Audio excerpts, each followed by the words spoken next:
Before you book your newborn photographer, make sure that you watch this first. By the way, this is Ian from the Lullaby Studio, a portrait photographer specializing in newborn and family. Newborn photography is a high-risk genre of photography. As your newborn photographer, your baby's safety and comfort will always be our priority and responsibility. To ensure that your baby is safe and comfortable during a session, these are the strict protocols that we follow. As a newborn photographer, one of the strict protocols that we follow is yung minimum health standards. So dito na papasok yung hygiene, frequent washing of hands, from wearing your mask, yung medical grade mask, disinfecting before touching the baby. We really treat ourselves like NICU nurses.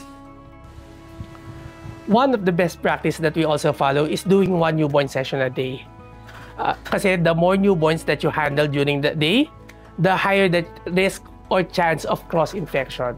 Yun yung actually iniiwasan natin. And of course, we also have quality time with the client and hindi tayo nagmamadali kay baby. We also pre-sanitize our stuff using UV. We also use baby-safe products such as disinfectants and detergent as well. As for the props, never use breakable props such as glass, ceramics, etc. Again, pag nabasag yun and may nangyari kay baby, tayo ang responsible. Tayo ang accountable. Newborns have no full control of their body. We have to ensure that they are always supported, either whenever we carry them or put them on a prop or on a beanbag, lagi pong silang supported, lalo na yung kanilang head and back. Moreover, a newborn cannot regulate their body temperature. So we have to make sure that yung room temperature natin will be around 25 to 28 degrees Celsius lang. Not too hot, not too cold. Make sure that you never leave the baby unattended.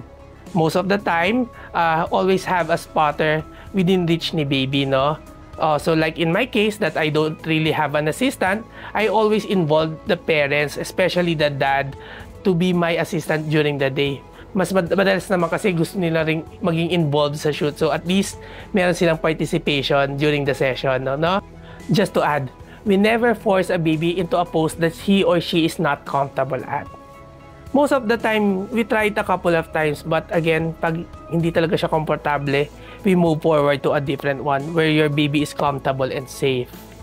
And may mga poses or setups na or props na requires Photoshop as a tool, such as yung mga froggy pose, yung mga mukhang naghanging si baby like yung mga swing or hammock, and yung may mga pets, most of the time, composite sila.